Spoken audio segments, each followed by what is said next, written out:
Alright, we are live. What's up, everybody? Welcome to the Michigan Bros Grow Show, episode 219. Glad everybody could be here. What's up, chat? Got the whole panel here. I'm Big Pone. We're going to do names today because we haven't done names in a while. So they may not be able to read. We could have blind listeners. I'm Big Pone. We got Terra Nation and Nuttree 420 with their new setup. And my boy Spartan Grown to the right of them.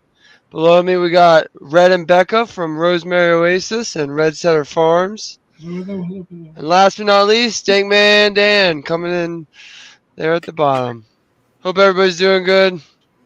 I'm doing better. And let's talk some cannabis. Welcome I gotta back. get my rig. Yeah, thanks. I'm still blowing gross snot, but I feel better. Okay. So Sounds like it's breaking up. I wish you could go to the store and get antibiotics without a prescription.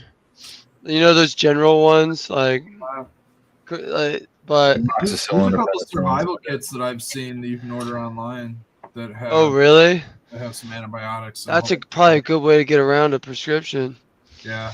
Oh, that's not a great topic, but Or like animal antibiotics, you can get. Yeah, like something, because I've just been pounding vitamin C and stuff. But mushrooms.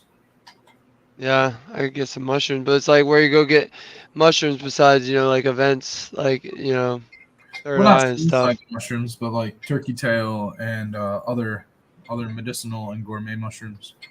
Yeah, where do they sell those in, regular stores? You can get them online.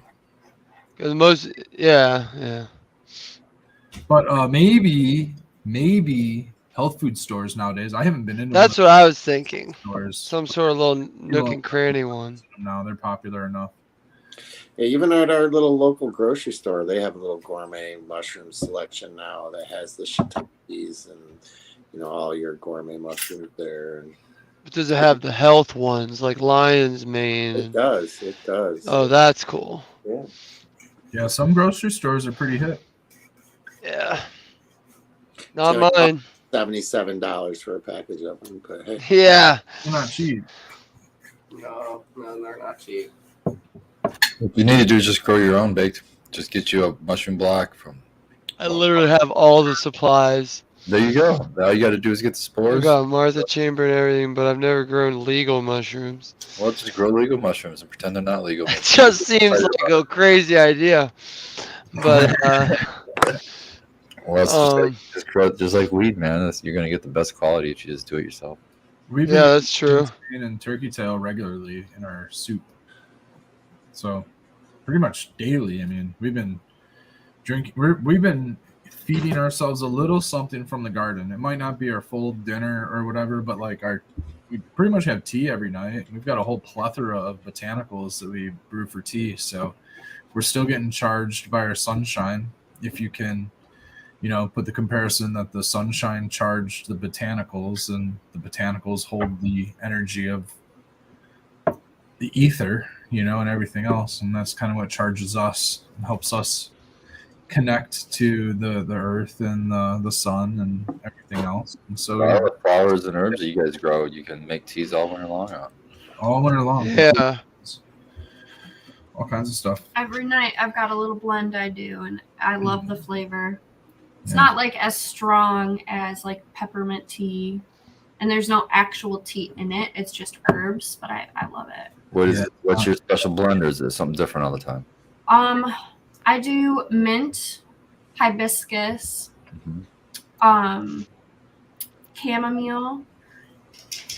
What's a good one for night? Calendula. Nice. Lavender. The lavender, that's nice. These are dried flowers. Yeah, I dried them all and have them in like little jars now. I do echinacea. What's that one I like? Spartan lemongrass? No, lemon balm, dude. I've got a lemon basil, and it's like my favorite part of it. That's what I forgot. Lemon basil. Oh, it's so good. Yeah, next year I'm gonna go hard on the herbs and stuff. Maybe some potatoes. Potatoes are good, dude. I did that for the first I time. gotta yesterday. keep I'm a the big deer away from everything, so I Go gotta and figure something tubular. out. But Tubular. we saw my soil. Say potatoes are And- tubular. fan. They're super tubular. Go tubular. I got a good rating from Spartan on my topsoil. So Yeah, would it be he's getting water bored under his driveway and put in at the grow, and so they went in with an excavator, a backhoe, and dug. Dude, how far down is that? It's quite a ways. It's easier well, you over have to go over like 6 foot. 40 inches at It's least to over get 6 under the foot. So I can frost. jump But in there and yeah, pick up my head. well, they had to go deeper because they had to get the bore at an angle because my house is on kind of a hill and the garage is technically above that. So they told me they had to go, they ended up going 9.7 feet underground from where they entered because they had to go under driveway, then go real deep and get under the house footing or whatever they call it. Ah, And then they came up through the cement in the basement. And so I got a 1-inch PEX water line and a 1-inch conduit with a pool rope so I can put fiber. I can run fiber out there and have internet. And And that's yeah, so there's a big ass hole because they're coming to finish tomorrow, the other end in the garage. And so and there's a they big got hole. 6 to 8 inches of black, dark, organic topsoil. Yeah, I'm like, nobody's grown on this yard, bro, I bet, in 20 years. you'd grow a garden, man. It's gonna be Well, fun. yeah, I just gotta get a fence or anti-deer. I don't think I have to worry too much about turkeys, or what do y'all think? worry about turkeys? Eating plants. They I got get gaggles of turkeys coming through. in your yard. They're Just like put up a little fence. Yeah. They come. My yard's like an acre and a half, and they just come through. It's kind of a trek That's for really deer and too much. turkeys. He gets turkey on his roof, so they don't really. Yeah, I get. Shit. Yeah, I found out they roost in trees, and that's how I found out. But yeah, so we'll have water out there, and what else did we do? Oh, we finished the dry room walls today. So the dry room's done. That's Just gotta you. get electric. Yep.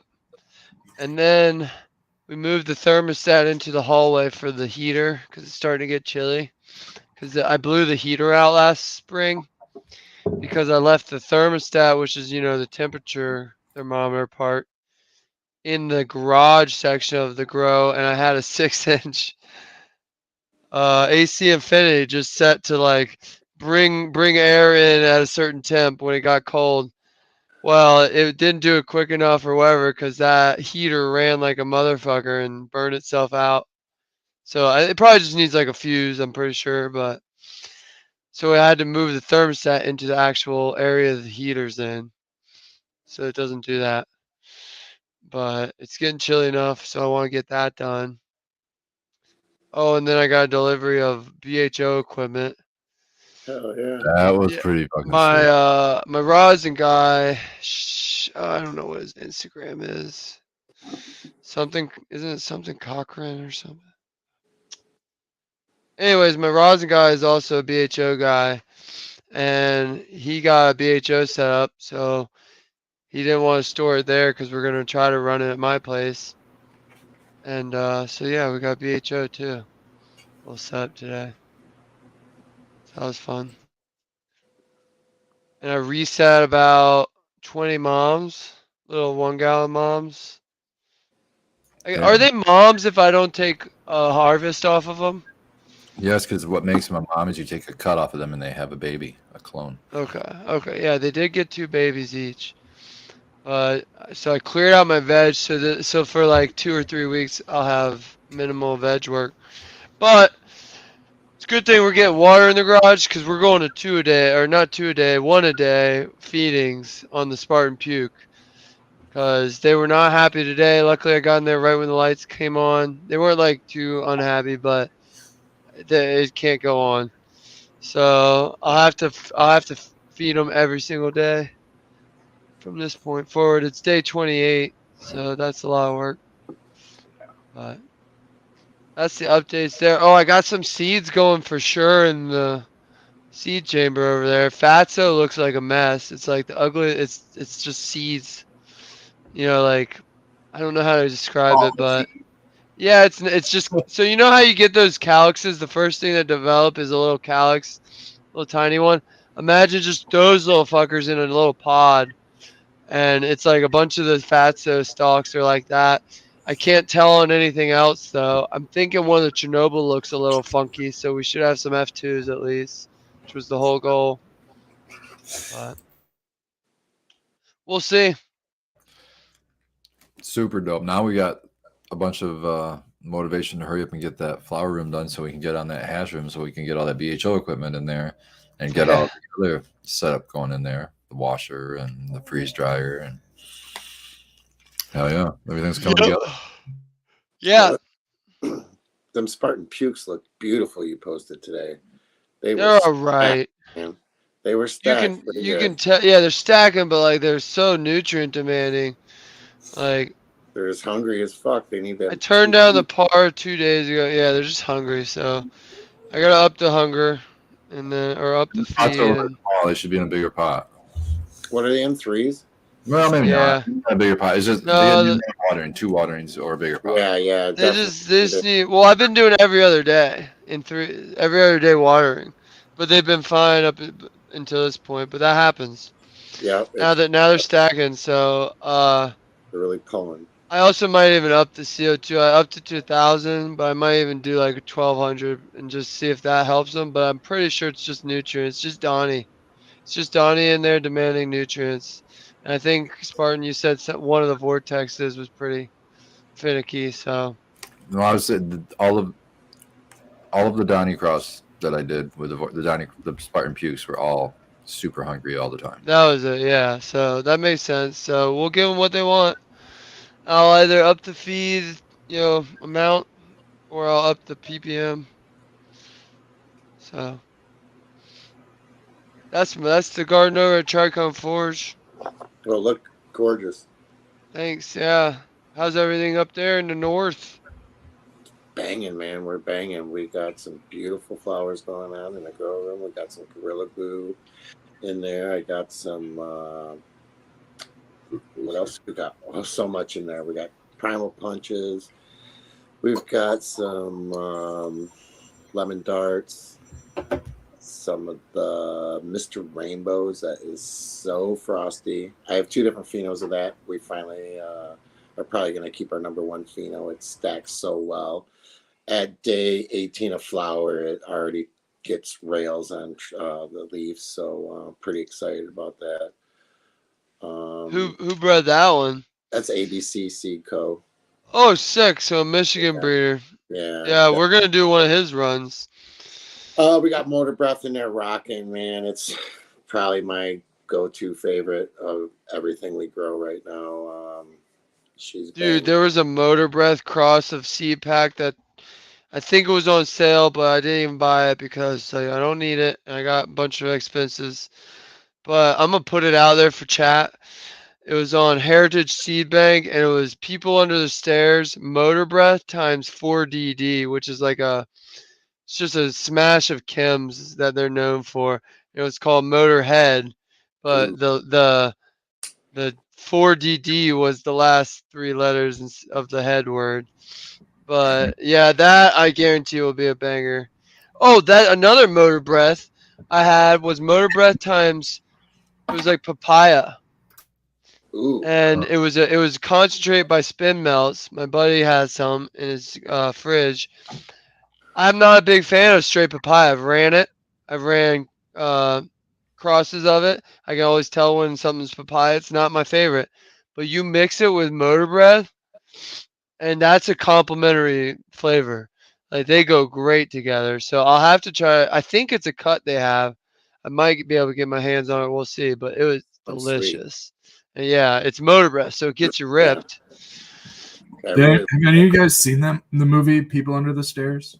Yeah, I've seen that. No, I didn't know what that name was. I was like, what is that? Is that just a funny name? I thought it was funny because I was like, maybe they started their first grow in one of those Harry Potter rooms under the stairs. It was a movie, dude. It's pretty gnarly. A crazy movie, yeah. It's old, campy horror movie kind of. Yeah, Are you talking like on the kind of the level of like Deliverance? I haven't seen no, it. I mean, yeah, kind of like Like where it's like creepy it's house. Yeah, okay. like I don't know if I'll watch it then. I don't know how I'd rate it. You know what I mean? Like it was like one of those like corny 80s movies. Yeah, definitely a B budget. Yeah. Red, we had a question in chat for you, and I've never heard of Dr. Blaze as a breeder for GDP. I know Ken was a GDP breeder, and there's another person that was behind GDP, but I've never heard of a Dr. Blaze. Have you heard anything about a Dr. Blaze for GDP? No, I haven't heard of a Dr. Blaze. I'm sure Dr. Blaze got some GDP and made some crosses of it. I really don't know the legacy behind Dr. You want to hear the funny part about seeds, like stories like that? So Skunk House dropped an episode today on the podcast. I started listening to like 20 minutes of it, but just they mentioned GMO comes from divine genetics. He says it. This is what Skunk. Yeah, he says it comes from divine genetics, which I sold that pack to Jack if you eat Spark. But here's the thing, I'm okay with it because then he goes, later I found out divine genetics was white labeling everything he had. So really, there's no fucking clue what GMO really came from. Like it was called Chem Cookies. It's not from Chem Cookies though. It's not. But that was just a white label name. So that was just a name. So it could have been any seed. Like with white labels, they'll put a name on packs. They'll print out the packs and have that, and it just doesn't fucking matter. Just fill the packs with 10 seeds each. So it could be anything. But I thought that was kind of crazy to hear him say that. But yeah. I've never heard of that GDP story with that Dr. Blaze guy. There's okay, so Granddaddy Purple is like it's either Mendo Purple and Bubba or it's Grape Ape, Purple Grape Ape, I think, or something like that, and Bubba or something. So there's the Ken's version, right? You got Ken's Granddaddy Purple, and then you've got what's known as the NorCal cut Granddaddy Purple. And I don't know who bred or what the genetics of the NorCal line was, but okay, if you grow some good Bubba, there's this Bubba smell to it. And the Granddaddy that we have has this real grape, gassy, and I mean a fuel like you're standing at the gas tank. Like you got gas on your hands. Like it actually smells like gasoline. It's not a piney gas, you know. It's fruity, it's grapey. And the bracts, the calyxes are all purple when it ripens. The leaves will be green up until if it's really getting hit with light and photosynthesizes, the leaves will go purple. But it's not like that. It's not like that super black purple, right? It can get like that when it gets really cold, but this stuff goes pretty damn purple. More purple than my shirt. My shirt's a little more in the say fuchsia. It gets really more in the purple, dead purple range. The leaves, kind of have a little curl to them. Terrible yielder. Terrible. You really got to grow the fuck out of it to get it to yield, and by that I mean you gotta understand it. But as far as the Ken's goes, I believe there were seeds of that available. I believe that was a line. As far as the NorCal goes, Ken should be purple Urkel times Big Bud. As far as the NorCal one goes, that was when it came to Michigan, it was like a $2,000 cut. I don't know how much it was the dude that got it here, but the dude that I got it from Got it from a homie who got it from a homie who paid $2,000 for it. And I see medicinal in chat. Yeah, totally. I mean, that's the main purpose of it, was cancer medication. It really does a great job with helping mood, helping chill you out. Oh, dude, it can really, it's like, I'd say heavy. it's heavy. It's like heavy. Like, it's weird, right? Like, you'd think it would just like be a total chill out. It's low THC. It's like 15, 16% THC. I think I've got it up to like 17%. But dude, it'll rock you. It'll feel like a 20, 30%. It'll get your mind working. I've read some stuff, or I've heard some stuff by Ethan Russo, and maybe it was the Cannabis Pharmacy. Weil, MD Weil, I think. Wiles, I think that's the author. The Cannabis Pharmacy. Who, it might be right behind us. Yeah, that's right here. Let's look here. Michael Backus, that's who it is. Andrew Weil, MD. And there's a whole bunch of stuff with Ethan Russo in this book. This book's fucking awesome right here. But this sucker, they talk about like myrcene giving challenging experiences and thoughts to, certain consumers, have a caution of myrcene, because it can get your mind tweaking a little bit. And I've kind of noticed that, especially with Granddaddy. Granddaddy's can be psychedelic, it's in a sense, it's super relaxing and chilling. And actually, I used to use it like having like challenging experiences on psychedelics. I would smoke some Granddaddy to help kind of like bring me back down, but it also made a great complement, right? Complementary experience to those, complementary to things like chocolate, coffee, and other tryptamines and psychoactive compounds. It's very interesting, old school, like throwback genetics. I really like those genetics combined. I don't know if there's a Afghani component to it. Through lineage is pretty short. Squat doesn't really like to stretch, right? Has very, very strong stems. It's a good biomass plant. It'll hold itself up. Our outdoor plant, I mean, we had one stake holding the whole plant up, and it was a huge bush. It was short and squat, and bushiest I've ever seen it. Super bushy. And we kind of grew it in the shade. We probably could have taken it a little longer, but it was some of the bigger buds were getting some botrytis, so we just wanted to get rid of it at the time, not let it go any worse. But I've been growing it since like 2014, 2015, something like that. It was, like I said, handed down through like the dude that had it originally was like, would like not want anybody to have these genetics, like that type of, it was that type of era. And then my homie started growing it, and then I started growing it. And then, unfortunately, the dude that we got it from is no longer with us, but his brother is, and actually owns a dispensary not too far from us, and runs a seed company and stuff. And that family, is awesome. And, in the craft network of cannabis and the holders and the keepers of genetics and stuff like that. I mean, I would say that like, I like to think that like those are the type of genetics that, you share amongst, friends, family, stuff like that. And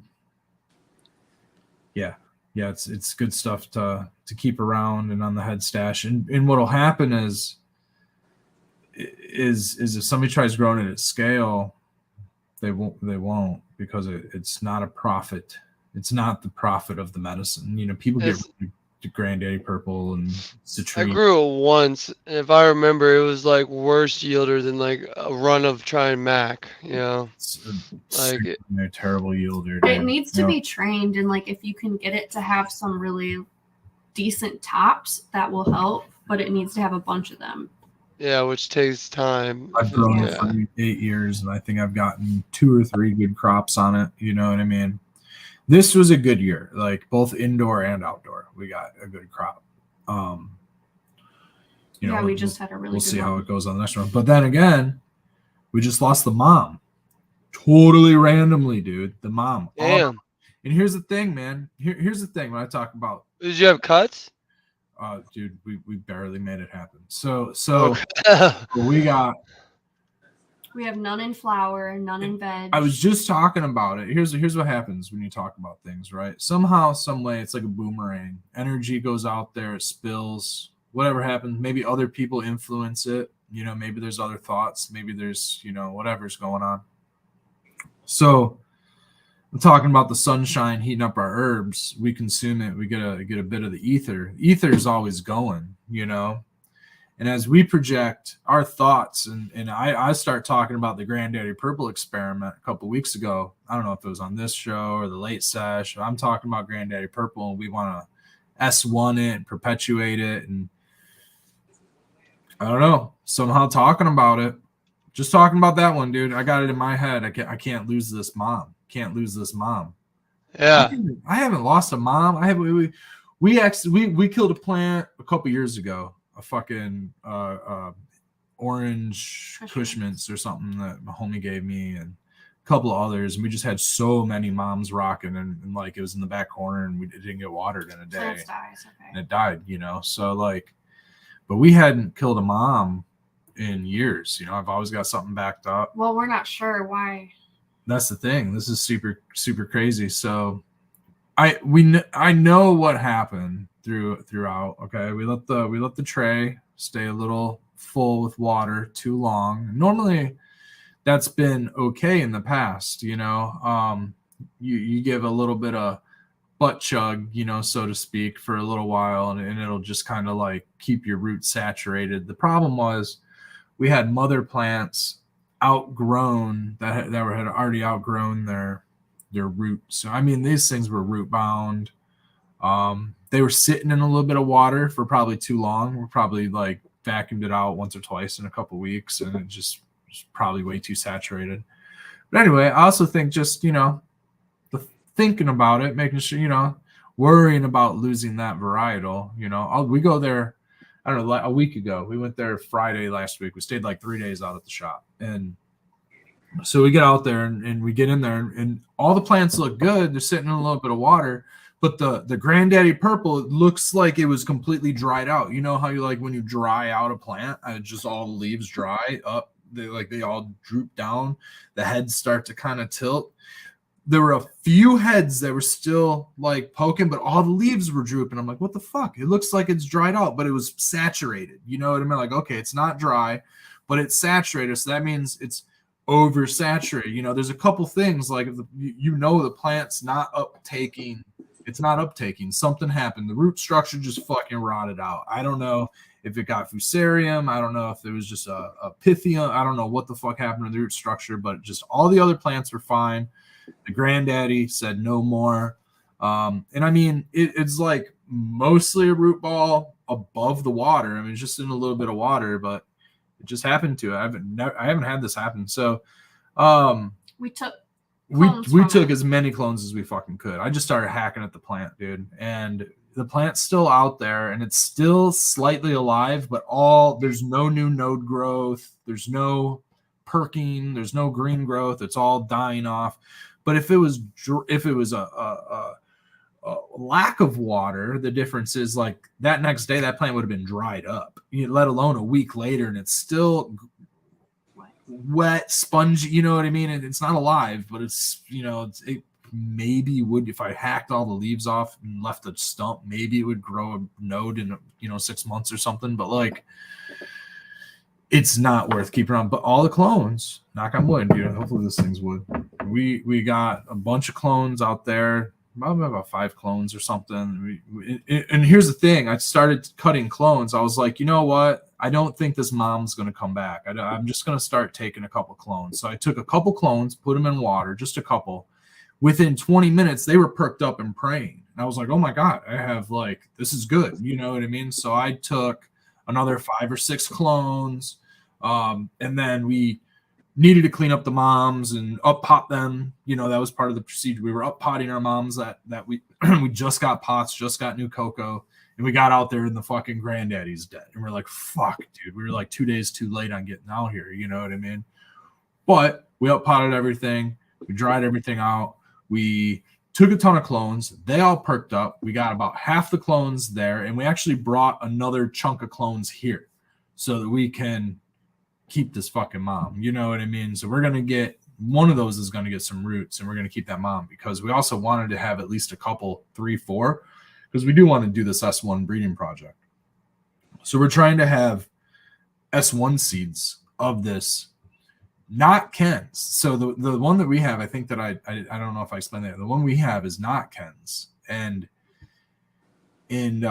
so it would lead me to believe that it's the NorCal version, whatever that means. It's just some shit that I've gone through threads back, and I'm searching up GDP, and there's people to talk about. There's GDP stories here, there, and there's seems to be a NorCal GDP. So there's I don't know a ton about it, but I know that when I asked my homie, the dude that like, you know, was one of the dudes that got it from the dude that got it here, was like, I was like, yo, so I'm growing Ken's GDP because I got a Ken's from a dispensary. I get a Ken's from a dispensary. And I'm like, hey, I got Ken's GDP. Is that like your GDP? Because I had been like collaborating caregiver to caregiver, like they were caregivers. So I'd get their GDP and move it to my patients type thing, you know? So I was already kind of like middlemaning their stuff. And I was like, so I'm growing this GDP. Is it the same one that you guys got? And he goes, this is not Ken's GDP. He was like so serious about it not being Ken's GDP. He was like, that is not Ken's GDP. It was like I offended his firstborn child or something. Oh man. Not Ken's GDP. I had a thing for purple cannabis. I really loved it. I mean, I'm wearing a purple shirt. I like things purple. I attended the Purple Rain concert in like 1985 while I was in my mother's womb. So that was kind of cool. That was not where I was expecting that. Yeah. I must. I don't know. I mean, I just caught me off guard. Holy shit. Yeah. Mama Red Might have been with your dad. took my half brother to go see Prince, and she was pregnant with me. So that's kind of cool. My first concert. Yeah. Purple Rain tour. Stuck through. Yeah, stuck through. I do. I like vibrant colored cannabis, and not for the potency, but I think that one specifically, the Granddaddy Purple, has a very medicinal quality to it. And I think that it existed in this era just before the super deep bottlenecking of a lot of the strains. It still holds that like very vibrant like bag appeal, but it also has a flavor to it. Like it'll actually hold flavor. It's not like the purple weed that is just the most common cookie. Well, you got cookies and gelato and a lot of these others that are very fruity and they taste, but they're very monoterpene heavy, where like it really burns off quick, where like the flavor doesn't really hold through, where like the Granddaddy just like it holds through. It's like this pairs well with a lot of things. It'll pair well with a wrap. It'll pair well with just, you know, it's great with paper or a bong, but like chocolates or coffees and stuff like that. And it's cool notes, some fruits, but very floral too, you know. Maybe it's a linalool. Maybe there's a linalool aspect. I really need to get it terp tested, man. I feel like that would be cool. I feel like it's high in terpenes. We should smoke some. We should smoke some. And I'll go grab maybe a sample of, we have indoor and outdoor, and maybe I'll show off each of those flowers, some of the differences that we have. Yeah, with go them. grab them. I want before you go, Red, though, I want to ask a question for you to answer, and Becca, and everybody that's dealt with pollinating their plants, or smoked pollinated flower. I had an interesting thing. So this year, my only outdoor was a small little Mac 1, right? So I had the Mac 1, which is, I've heard in my circle will say that it's really hard to pollinate it. A lot of times it doesn't take. So I went ham on it, and when I went out there, I'd collected a lot of pollen anyway off of a Vortex male. So I went out there and I just dumped literal pollen all over the fucking thing. I'm like, if it's gonna get any, I mean, if it's gonna make seeds, skis. yeah, exactly. And then I just let it do its thing out there. And I figured it's just a seed plant, so I didn't baby it. I didn't give it anything. Hell, I only watered it twice right at the beginning when I put it out there in one of my vegetable beds, and I didn't do shit for the rest of the time. And I harvested it. Well, I harvested one branch because it was looking so good all of a sudden. When I went out there, it was like super frosty, and we were getting close to the end, and I was worried about frost getting to it. So I just took one branch because I was like, man, I want to smoke it.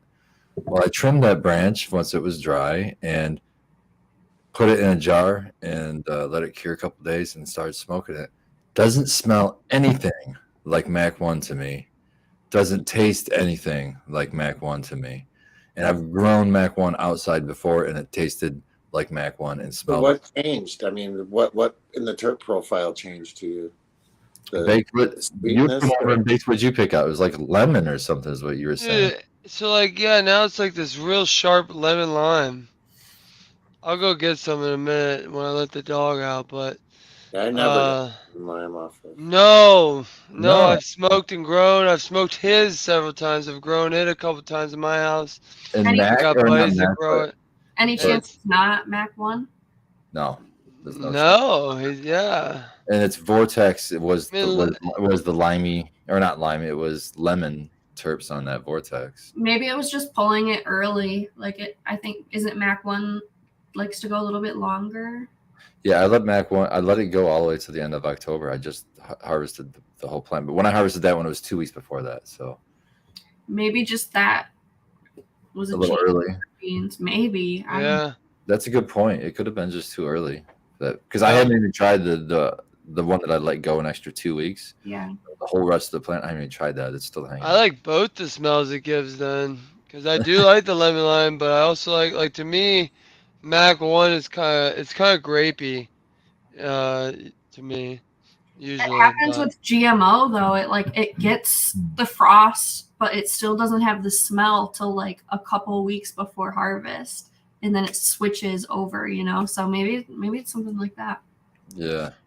I still don't think our outdoor GMO But have you guys ever smoked didn't get it. flower that was pollinated? No. Notice the difference in Well- progression? Because I was wondering, because I know when a plant gets pollinated, I'm sure different hormones are going through, and there's some change.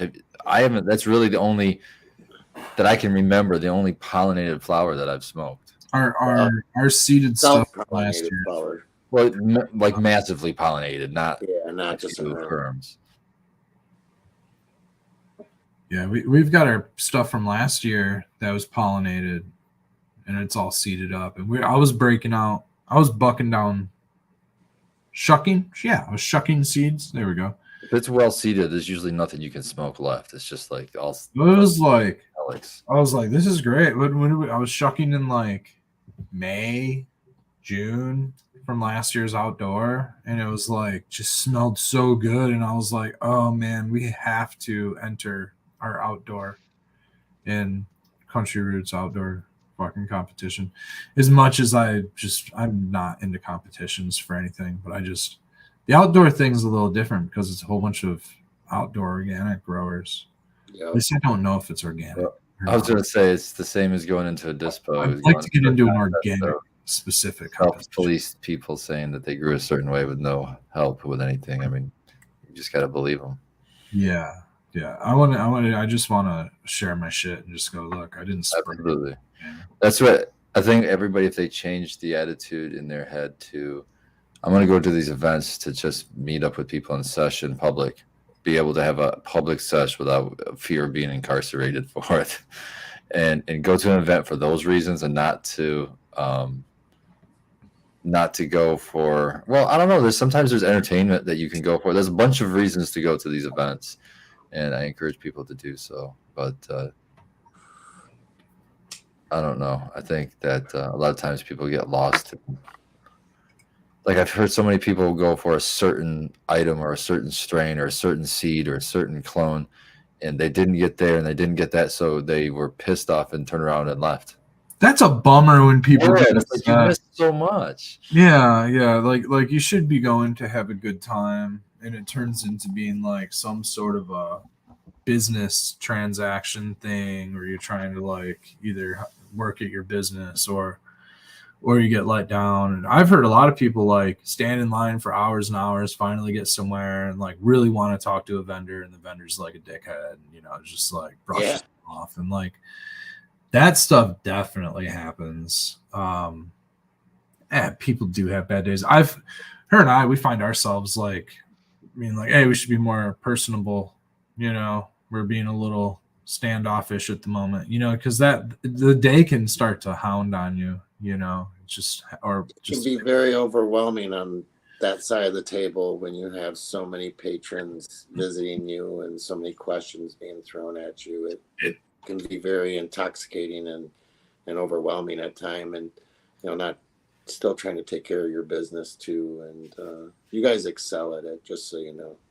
It's really helpful for you guys, the team. That helps so much. Same thing with Dan and Trish. Really like individually, dude. So I can't helpful. imagine. Yeah, there's a lot of people who do it by themselves, and We just like big ups click to you in. guys. We click into like a little groove, and it works. Because, you know, people from chat and from, you know, the show, you know, there's people not even chat, they're podcast listeners, you know, that listen to our shows, you know, and we get those people come by and say hi, and I definitely appreciate everybody, you know, having conversation, even if I feel like might seems that we're being rushed or something, like we're not, you know what I mean? It's just, you know, in the moment, sometimes things, and usually I try my best to try to have a conversation and make sure that I'm not, you know, pushing somebody off too fast, because you know, but and there are times where, like, you know, I also need to I need to accommodate everybody,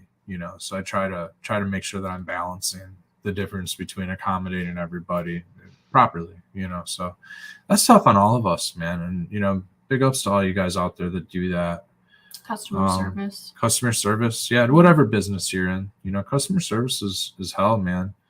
Yeah. It can be. I mean, it can be the best thing. I used to, I mean, my favorite thing, dude, ever. I used to love bartending. I used to fucking love bartending, man. I'd go in there, I'd get a doobie down, I'd go into work, and I'd start slinging drinks and just start talking to the fucking, well, at the time, dudes that were twice my age, you know what I mean? And these dudes 3 times my age, 4 times my age. You know, I was a young bartender, and these dudes would just be, you know, kicking back a few beers. I learned a lot about people's likes and dislikes, you know what I mean? You learn a lot about people. You really learn too much about some people. You know what I mean? It's a beautiful. More than you want to know. Yeah, exactly. But I used to have a blast, man. It really brought me out of my shell. I learned to be personable. I learned to be accepting of all different types of people because of just whatever reasons, you know. I used to love bartending. And then I started managing the restaurant, where I was in charge of the bartenders and I was in charge of the customer service. Rather than just being the customer service, I was in charge of it. And that changed things a lot for me. You know what I mean? I became more irritable to people because now I was overhearing. Before, I used to just be able to brush people. Yeah, more stress. Somebody, and I had to weigh those. Dude, you got a problem? I'm not the person you can deal with the problem with. Go take it up with the big guy. And somebody all of a sudden I'm the big guy, and I'm taking on up there. You know what I mean? And I'm not getting paid any. The bartender's making more money than I am. You know what I mean? It's like, I don't know. Fuck, dude, you know, and that starts to weigh. So yeah, man, customer service, man, people get it two different ebbs and flows. Like, they love it or you hate it. And unfortunately, like, I got to see both sides of loving it and hating it. I love what we fucking do now, because we go out there and we get to be the farmer. Like spokesman for the farmer, the grower, the process. You know, we're thankfully, like, doing the single source thing, like, we're able to talk about the whole thing the whole way, and we can be that spokesperson for the farmer, you know. And I prefer farm to table. It's the same thing. It's just medicine farm to table. It's easy when you love what the product is. Like, it's real medicine, you know, that we use every day. So it's super easy to talk about it, share experiences, you know. And you're involved in the process all the way. Yeah. And it's so much easier to be, you know, what's the word? Not joyful, but like, you know, yeah, I guess joyful, whatever. Proud. Yeah. have a little bit of pride because it's our product that we're putting out, and so it's a lot easier for me to talk about that than if I were like working for somebody and trying to talk about somebody's stuff. Like when I tried slinging chicken wings or slinging beers, I could only give you the quality of what we carried on the shelf. You know what I mean? If you want a better quality as the, proprietor of what we're doing, I'll search it out and try to get some better quality, or I'll work at my methods. I couldn't really do that. I could only work as far as the corporation would give me, and those are very limited tools, very limited stock items, you know what I mean? Because everything's on a computerized list that you just order up when you're low and you don't really diversify, you know what I mean? You get what corporate wants you because it's consistent throughout the country and stuff like that. So it's nice being able to make modifications as the market changes and as, not just the market changes, but like, society changes, and like, oh, people don't want milers. What do we do next up? Instead of doing plastic, let's work with that. Let's knock up, it's fun to be able to be steam heading that. And shout out to everybody that's, whatever, whether you're doing it for yourself or you're doing it for other people, or you're a small business, an entrepreneur or whatever, and you're just making choices and getting through it. Shout out to you. It's tough. Sure. It's hard work. Let's just say this way, and this covers, I would say, the majority of the caregiver market, at least, and that is shout out to anybody that's producing better quality cannabis than that can be found in the dispensaries. For sure, because that bar is pretty low. yeah, it's just old, man. That's the biggest thing, is how old it is. Yeah. Here, caregivers are getting properly grown, properly dried and cured products that have not been remediated. Support your local caregiver, for sure. Yeah, I see that. I encourage that above all. Grow And, your own. I know that there's like, people will say, well, Dispo if you have to. You don't go to your dude that does home brewing, right?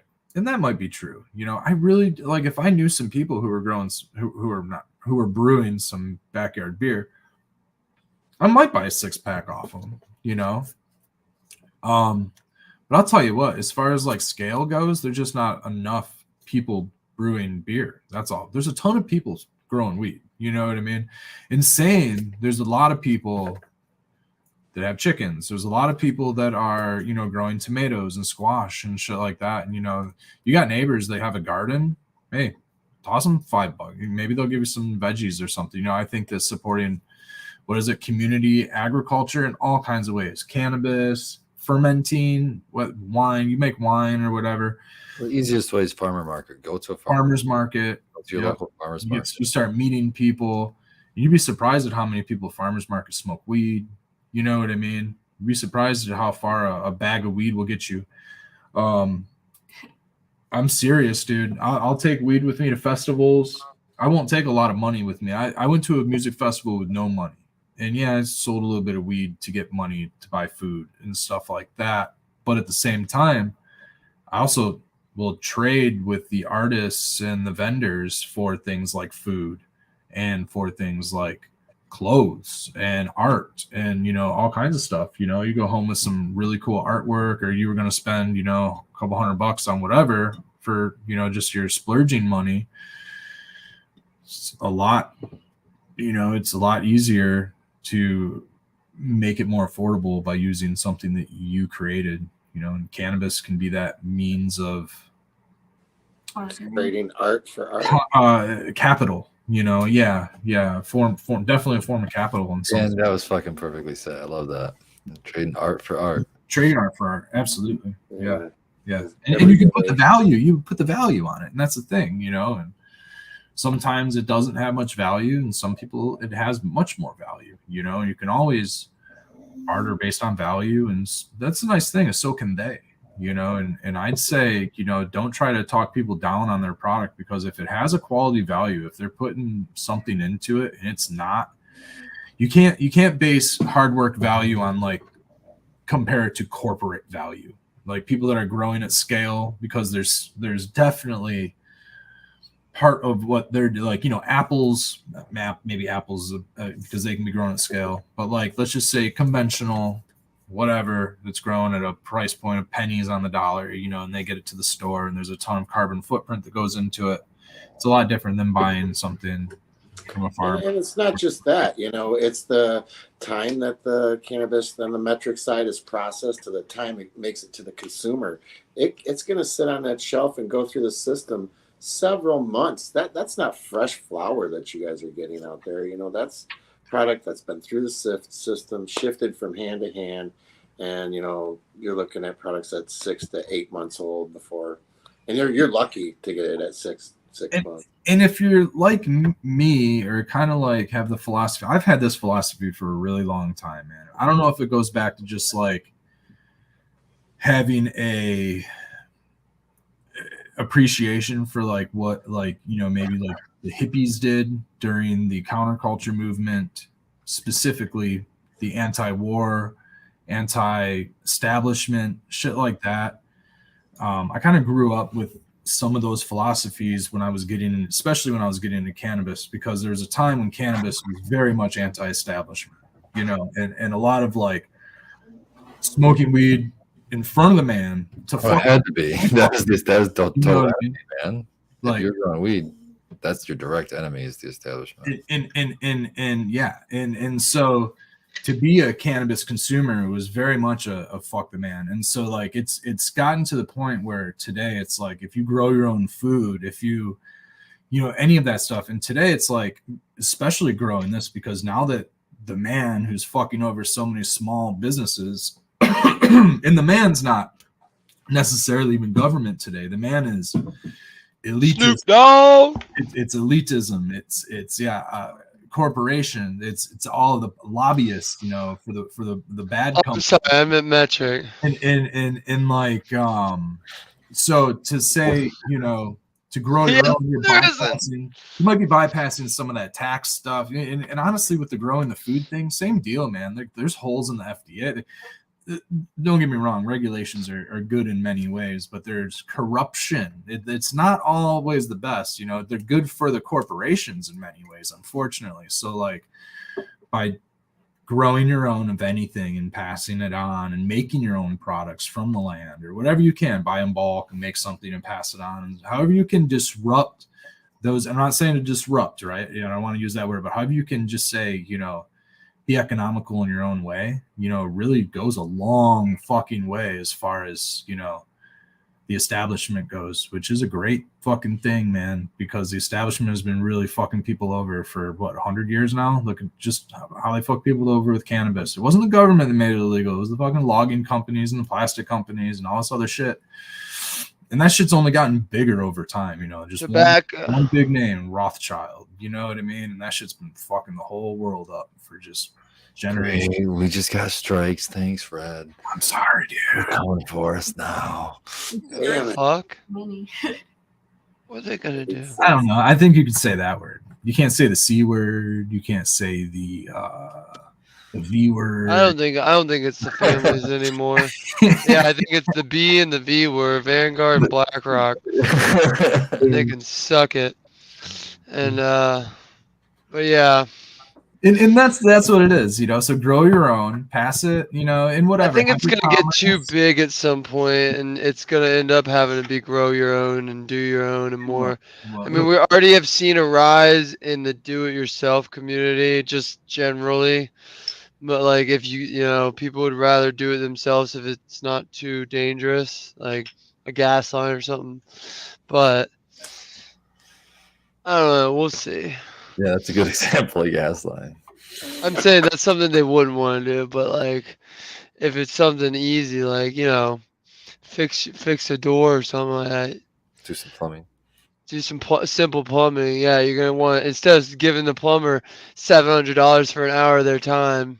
And let them see into your operation. Nah, I'll do that myself every time. Oh, that's such simple plumbing. I feel like every grower, that to me, a grower should learn electric, plumbing, and a little bit of general construction.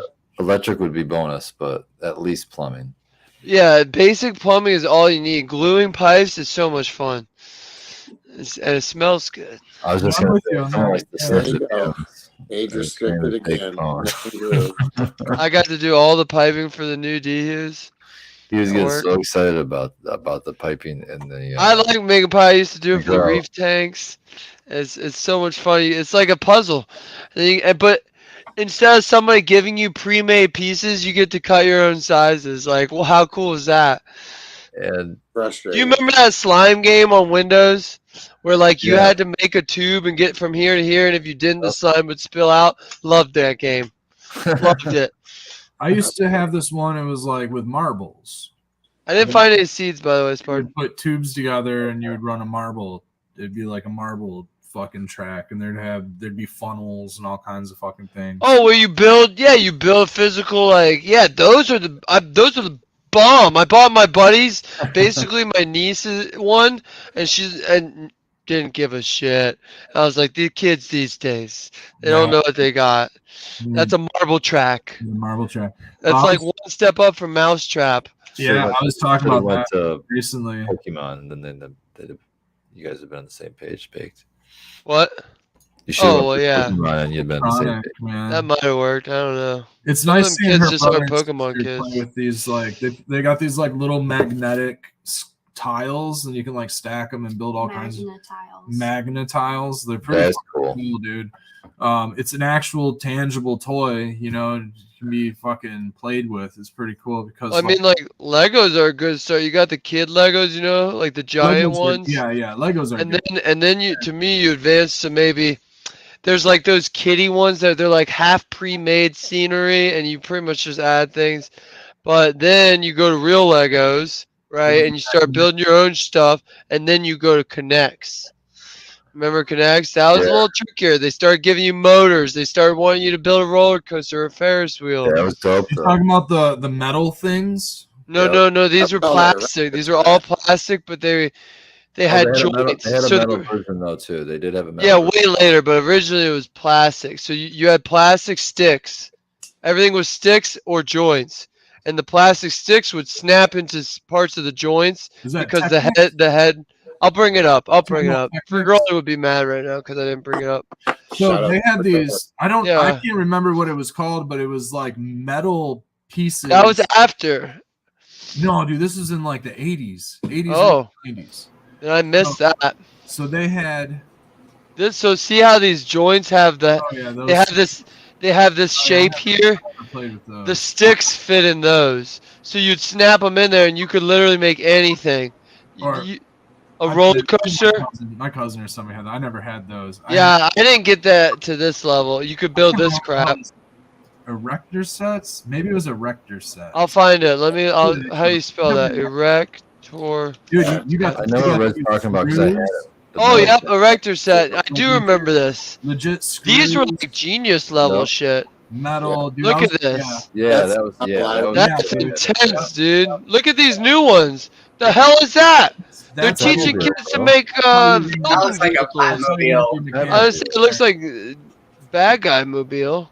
That's the Batmobile. I mean, back in the day, they were way more. I don't think that's the Batmobile, bro. Look, that It's the cool. freaking. Well, I don't know. I can't see that close.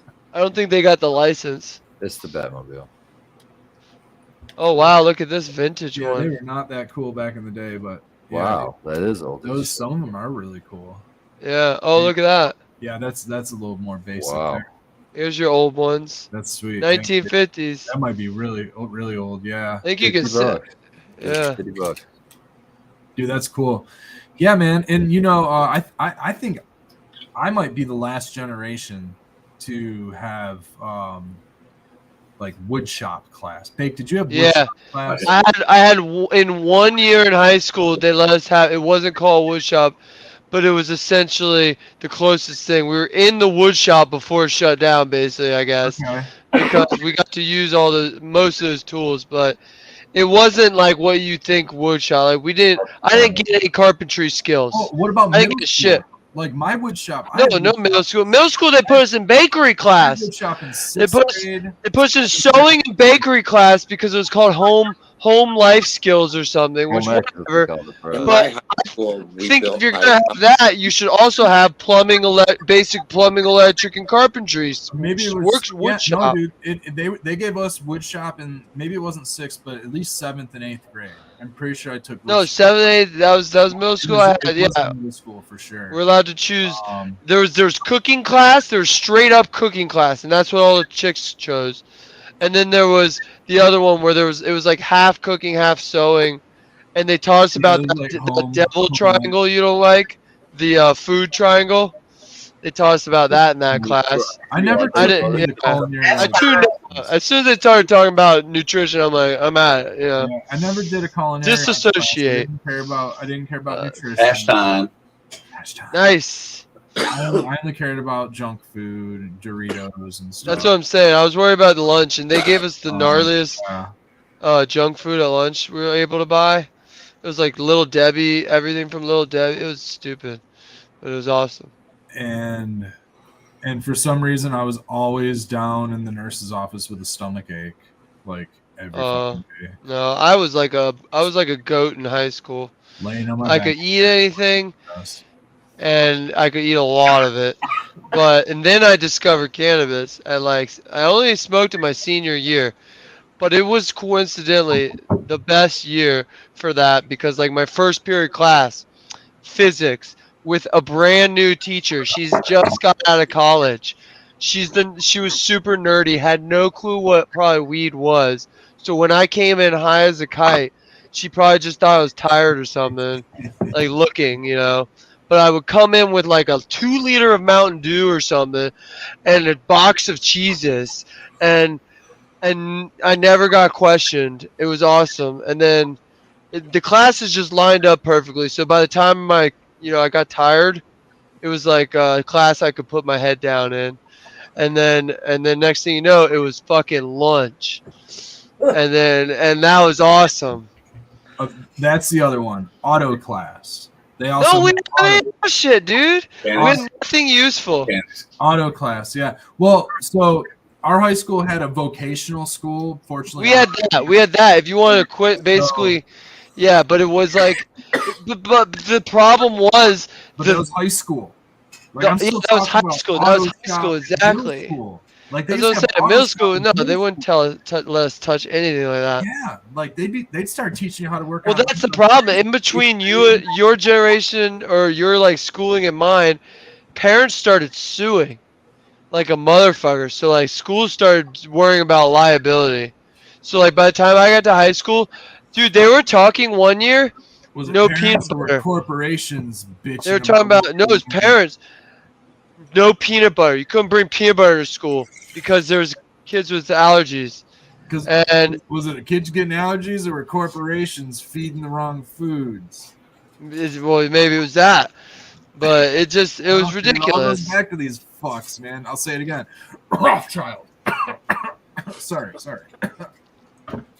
Responsible for all of it, including the indoctrination and why we don't learn shit anymore. So Well, there's like tell us 4 what you major guys are families. dabbing on. What are you guys dabbing on? Because I'm dank I'm right gonna go tonight. find this Granddaddy Purple. I got triple burger, Rosin but or I'm resin? rosin and BHO, We do too. We've got and both. You should mix it. Do them both at the same time. oh I yeah, actually have mixed it. It's really good to mix. yeah, What I haven't done usually that. do is I'll put a little bit of the rosin on my dab tool, and then I'll put a little bit of the BHO on the other, and I bet you that's terpy.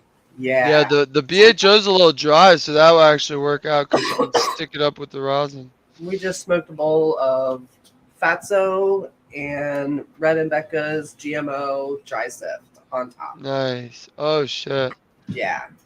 Yummy. And I ate 2 gummies from Snosberry Farm, so I'm hoping to sleep tonight.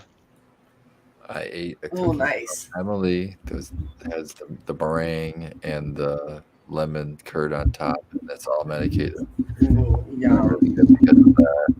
And I How many just, milligrams you think those are? at least, I would say about 100.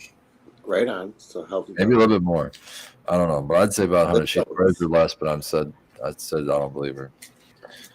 And then I'm smoking what you just suggested. I mixed the BHO with the rosin and Nice. And smoked that's it. great.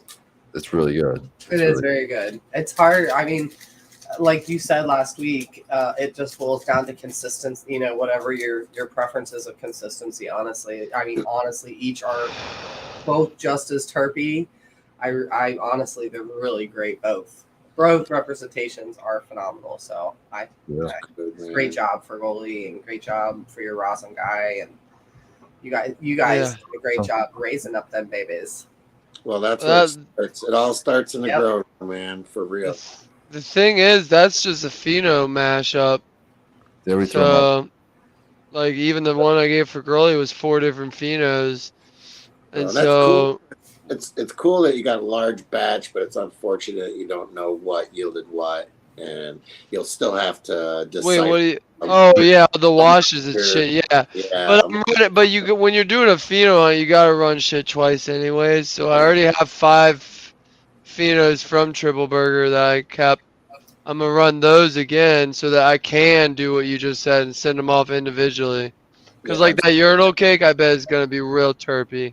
Maybe we could do a run 2 of each pheno, so that we have enough of each to send Yeah, off. exactly. Well, yeah, if we after the reading room is done, we could probably fit all that in there. To Absolutely. be So honest. typically, how we do it when we're running a pheno hunt, we never wash that first round because we don't have enough clones for washing, and kind of just like what you guys were saying. So we'll run them, flour them out that first round. Now we know how they grow, their structure. Would they even be worthy of thinking about washing at that point? You know, and then once we get them up, veg them up large enough, take several clones from them, flour that round out, you know, decide which are which. Now them clones are big enough, we can decide, hey, we're going to take these for washing or for flour. So it's always the second round for us for concentrate. Yeah. I don't know, I just didn't want that much flour. So that's the thing you have to think about. I had 28 phenos that were we're talking like half-pound plants, easy. Some of them more, like that number 17 was probably like close to a pound plant. Uh, and the question I had to ask myself is, do I want a No. shit ton of flour to smoke, or do I want And we took a a couple cola. small jars? Yeah, and you We can took- still take a cola off to test the flour yourself, I because know. that's What how did I we found take? out I like number 50. What do you think we took out of each plant? At least a couple. I'd say at least an ounce out of Dude, each. some of those plants I had 2 ounces, and it was one in cola. It was, yeah. Sometimes Um, happens that way. But yeah, that way. But for me, it was like I'd rather have dabs because I'm a dabber, and it takes up less space. Yeah, it All allows you that fit to into blank 3 that out. tiny jars, And it instead stores of my whole longer. closet of triple burger flour or something. Shelf space is infinitely longer, I would say, between flour and Yeah, rosin too. storage space. My Yeah. freezer's huge, so that was a no-brainer. But yeah, so we're gonna have to decide how. Like that's the thing. We don't have anything we've found yet because Triple Burger was the first, and we're still narrowing it down. But we got the second flower room coming up, and we're gonna have to decide how we use that flower room. And we're talking, maybe that'll be our monocropper. But you need a cut to monocrop. Yeah. So we're So we still have to find that. But once we do, probably Now, that room. that's But who? But enough to get clones off it to fill that room. You know, it yeah, takes, that's not hard because the veg is yeah, the veg is perfect. constantly resetting I'm Moms. constantly resetting plants. All that takes is for me not to do that, which I'm happy to. I just won't reset one of them. But Yeah, we just pick a mom every time we need to fill a room, and like, yeah, that's the mom. well, Boom. exactly. That's it. Once we know, we'll be like, all right, we just ran number 49 is gonna be, I think, like a rosin winner. So let's say we run 49, we get the rosin back, it blows our face off when we open the jar, Right. and we're like, this is awesome. Or number Now, one. now, instead of resetting that 49 mom with the rest of the triple burgers, when I go to reset everything, I'll just put that in a 3 gal or 5 gal and mom it out. Yeah. and then we'll run a room of that when we can. And get rid of all the other triple burger. Yeah, I don't know. At least a couple of them. Like, no, okay, the problem is number 50 got me high as a kite. Number 49 got me high, not as high, but near there, but had the stinkiest, grossest like smell, which is awesome. Looked great. It hit almost every box. I really like 49. I mixed up 35 and 50, so there's two of those are labeled 35/50. So I'll know once I grow them out. Oh yeah. So that, like, if that weren't the case, we'd have 4 cuts we save. But then I saved 17 because I swear that's GMO's daughter. And then Number 1, I thought you said. and number 1 Oh, okay. because Okay, that's so- urinal cake. Let me ask you about that one that's close to GMO. Okay, you have GMO, But right? not in smell. Okay. So But the- here's the thing, and it reinforced it today when I listened to Skunk House. That's how he kind of, like, when he was hunting for GMO, he saw just uniqueness. Like, we've never seen like it's hard to describe, but like, unless you've grown GMO or the Yeah. number 17 I have, it was literally like 6 foot tall stalks, bud to bud to bud to bud, and they're just foxtaily as fuck. They're frosty as fuck, but I don't. I want to give it a second run because I think it could be terpier in its own room or its own space. But if it's really shitty, then I'll toss it. But that one I felt was worthy of a second run. right on, right But on. I the appreciate- urinal cake number 1, that one's terpy. So that one I think has everything we're looking for. But I don't know about washing because I'm not a washer yet. So it's like I don't know what to look for, greasy or sandy or whatever. That's my opinion. What? Sandy is my opinion. That's what I've heard more of. And then one I place think- I heard But, greasy. right, I was saying it could be specific to the way it's extracted. It could be that to wash it, which makes sense. You want the sandier stuff. It's going to stay. You want the head of the trichome to stay to intact break off. Yeah, in the water.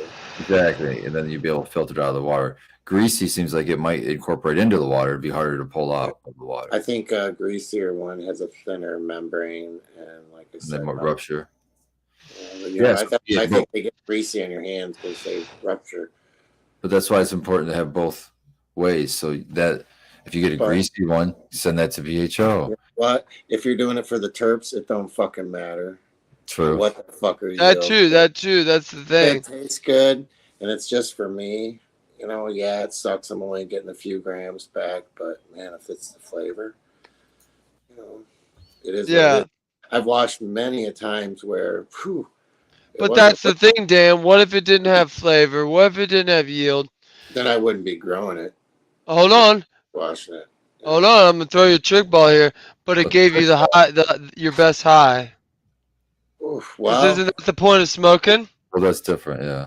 and yeah. So at what point are you putting flavor above your medicinal value or Here's your the thing, recreational value? To me, you know- that's top. So that's where I have number 50, not the terpiest, not the most producing, but I love the high.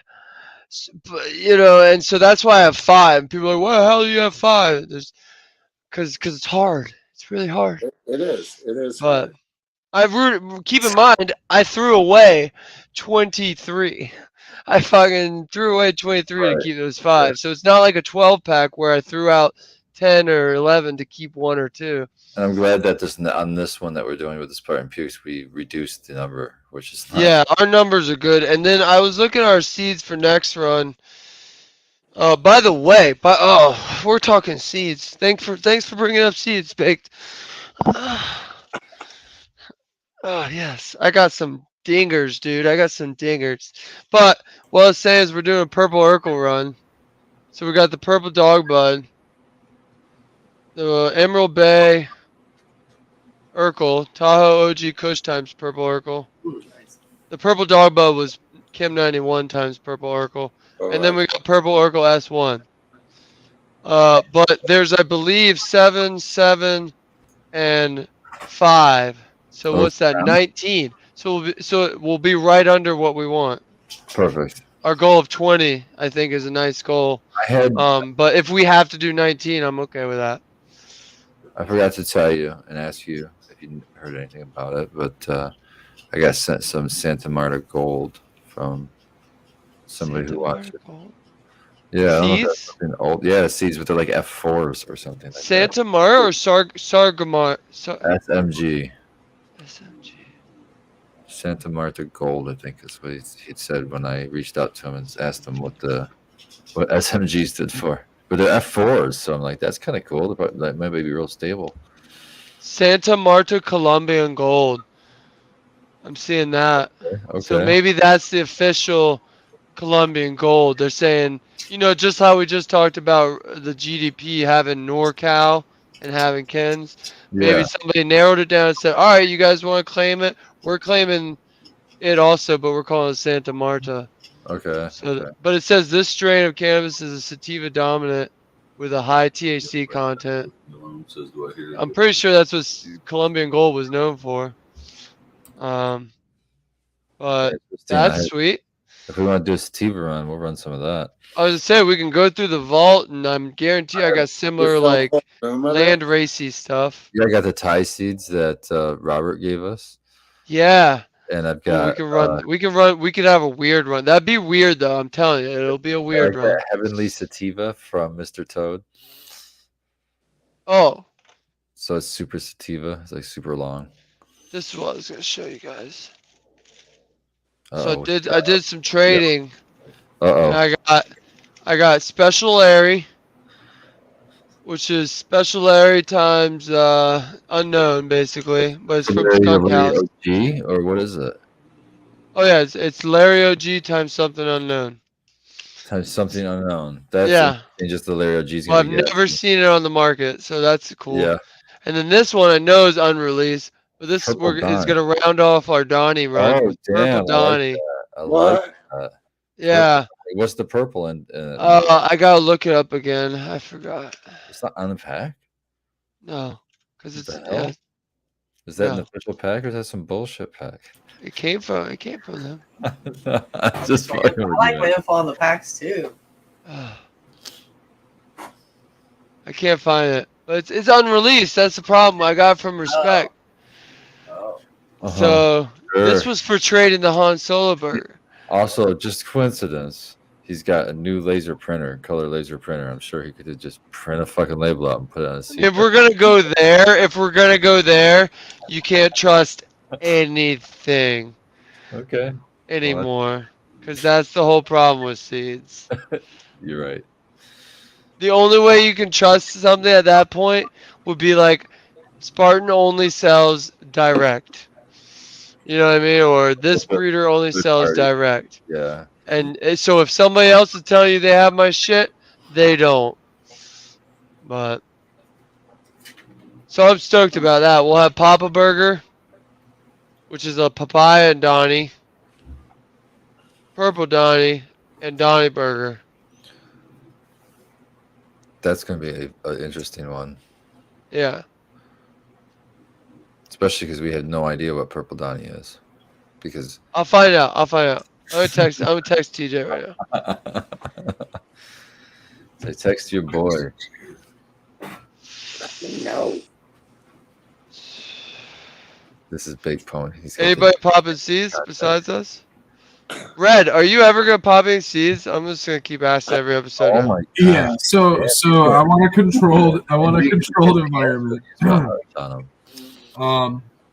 We want to pop them here, and now's the time because we're gonna be popping vegetable seeds soon. So we really wanted to get all of the outdoor done because of IPM. Get all of the mainly just fungus and just stop going out there handling all the outside cannabis.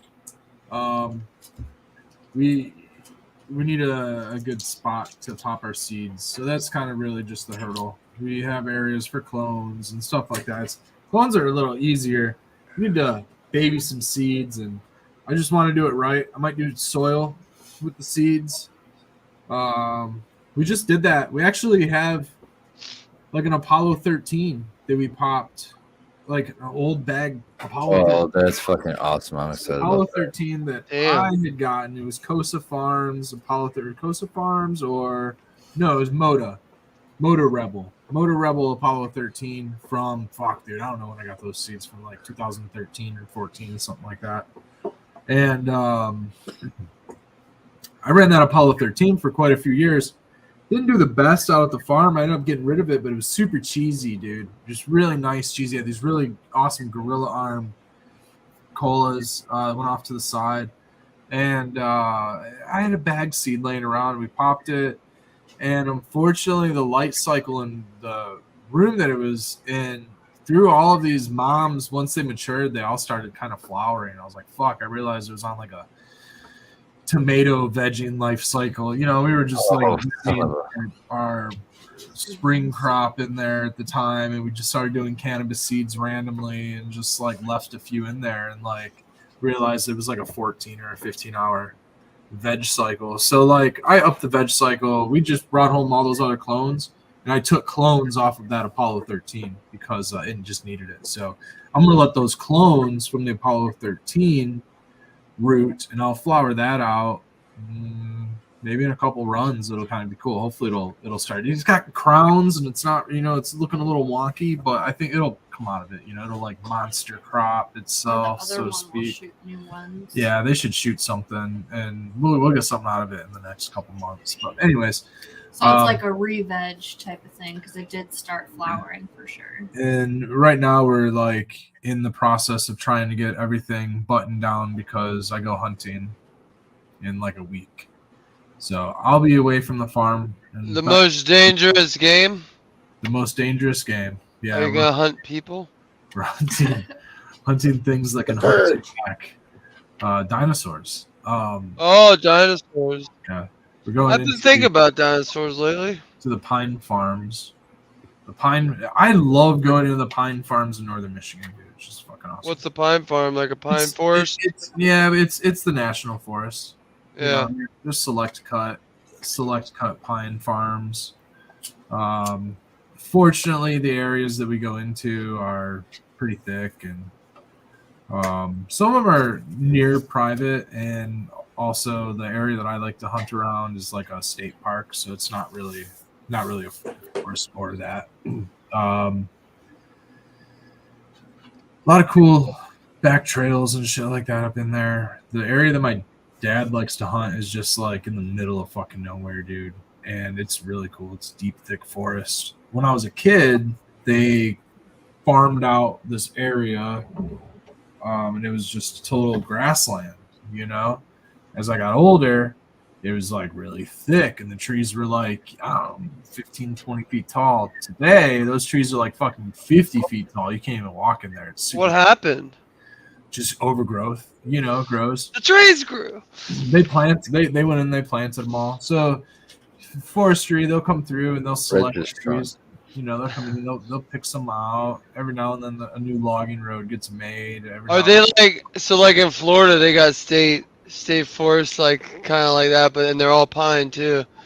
But they plant them so like you'll be driving, and it's just like perfect rows. They're straight rows. Yeah, it's like really trippy.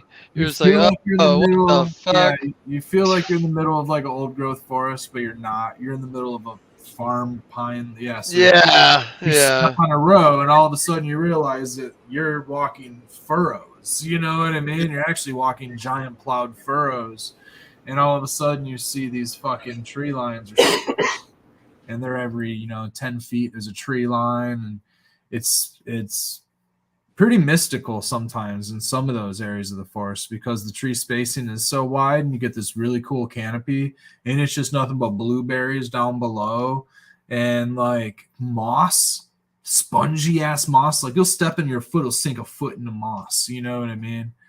And like at the right time of year before the snow falls and crunches it all up, or if it's not frozen, the moss is alive.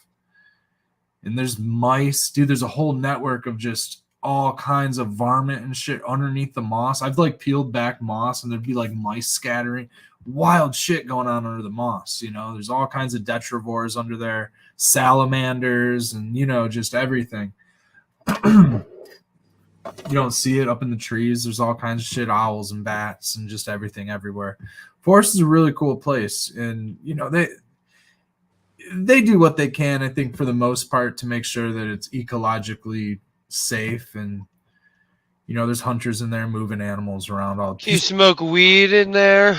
So you know what, man? That's federal property. Oh, Ill-advised, probably, to smoke weed on federal property. It's also well, if you're hunting, you firearms. probably don't want to smoke weed. Yeah. You got anything going on with firearms? You don't want to have any. I was thinking the deer are gonna smell you from a mile away. That's the thing, and I'm curious, man. I'm curious if I want to Deer like weed though. So. leave my phone at home for a day. I'm gonna try an experiment because I've had a hard time seeing deer now that we've got cell phones. You know what I mean? Or modern cell phones. I'm wondering if there's just also getting older, Red. Yeah, but I feel like you can just shut it off and ping, or the EMF is still there. I'm gonna try leaving it back and just wearing a watch so I know what time it is and heading out and see if they come to me. Come to me. Oh, yeah. Yeah, I don't know. I mean, I still see deer and stuff, but it's not it's usually just you're sitting still and they're just creeping up on you. They just be everywhere. All the animals. Just no animals, you know what I mean? Just sit there, you don't see a fucking squirrel. It's weird. But it's nice sitting in the forest. But anyways, so they're gonna be gone for a time, and I think that when we get back, there's obviously the holidays and all the rush.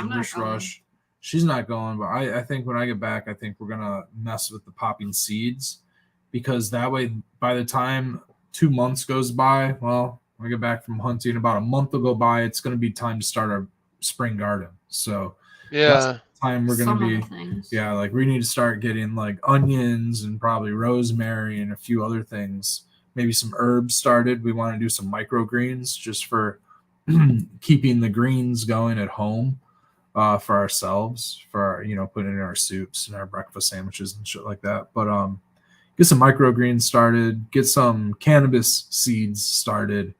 I got a slew of fem seeds, archive stuff that I do want to get running. Rainbow Belts being 1.0. Rainbow Belts 1.0. I'm going to keep that line. I know there's a couple keepers out there, but I'm going to try to find a good Red Setter Farm pheno hunt keeper. Do it. Different from the other ones that are out there, at least. And then there's a couple others. I want to get into some PB souffle, those kind of things. But I really want to run some of the S1s that we kind of had accidentally from Death Star and Rainbow Driver. A couple of those bumped some seeds.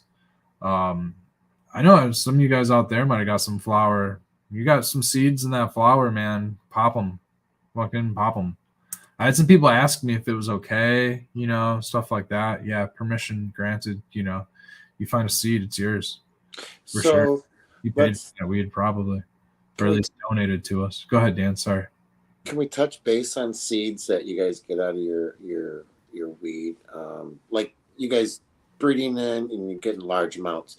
Now, are you guys curing them seeds up for a period of time? Or are you planting them right away? What's the incubation period, I guess, from the time you guys harvest or shuck your seeds to the time they're viable to plant? Is there a recommendation?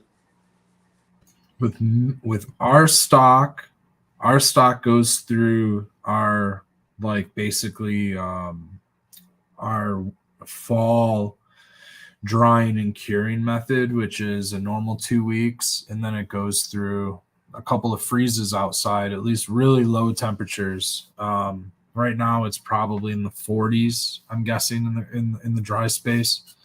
It stays with the same humidity, and then it just gets cured from there. Okay. And then it goes back into room temperature after a few weeks of really cold temperatures. And at that point, I cure them, and then I'll shuck them after they're cured. But yeah, I let them get dry. I haven't tried fresh seeds. I mean, is the viability of the seed lessened if you try to pop it right away? I don't want to over dry them. I really don't want to leave them in like a harsh, dry climate, just for the purpose of over drying them. But I also just kind of just cure my weed like I would cure it like anything else, and I'll shuck it away. Yeah, I answer about the same as I get before I shuck my weed. So what I did in the breeding process was I'll give you the Project V, for example. I put the 2 males and the 2 females in the same tent. I let them go through the whole flowering process, and I just let eventually I cut the male plants down because I was tired of watering the damn things, and they were just spitting pollen forever, and it was pissing me off. It was a mess. Oh my God, it was a mess. I bet. And but I let the females just go on beyond what you would harvest, beyond prime harvest time. Absolutely. So I just wanted as many mature seeds as I could get. But then the problem was I was getting to the point where I was dropping seeds. And I didn't have anything down to like catch seeds, and I was noticing they're falling into the fucking soil. And I had so many fucking little seedlings pop up because I reused my soil. So I would just reuse those, and when I reuse those, I'd get all these seedlings popping up. I'm like, oh my God, just chop them all. But I think what you do with your harvest, I think that before drying it is probably even more important. Like Spartan said, ripen seeds. Let the seeds mature. I guess reach full maturity. Yeah. If you think about everything else, you want any flower outside, you want the flower to die and the seeds to become visible. I don't know, for outdoor weed, at least I like all my flowers and stuff, they dry all the way up, and then the seeds expose themselves, and I would say they're ready. That would be like if the plant were to go through its natural cycle, the plant would be brown by about now, and it would stay brown all season. You know what I mean? And then come throughout the season, birds are going to pick at it and spread the seeds. They're going to fall, and but yeah, aside from there's maybe some bacteria or botrytis or something like that, but I don't think any of that's affecting the seeds, unless the bud actually dies. You know what I mean, right? The bud just gets all mushy. Yeah, with mold. Yeah, those seeds are fucked, but you get a healthy bud and it hits, this time of year where it starts to freeze, the plant dies, the seeds are mature, unless it's a sativa, unless it's, you're out of jurisdiction, right? You're running something and it's not even producing the seed yet, but if it's a cultivar that's ready to die and it's already senescing and it's already showing maturity, it's good to go. I just get by when it starts dropping seeds. I'm like, no, she's ready to go because I'm not. Dude, it's almost like peas or something, where they almost want to bing, bing. You know what I mean? The bracts get to the point where they stretch thin, and then you spit the seed out. Spit the seed out. Yeah. Peas, but then I harvest them. They'll do that shit. They'll fly open, and the seeds will fling out. Absolutely. And then I harvest them down, and I do a quick, almost like a fresh frozen trim, just get all the plant material off, just the big leaves. And then you let it get super dry, really fucking dry. Right, because to shuck it, you just powder it.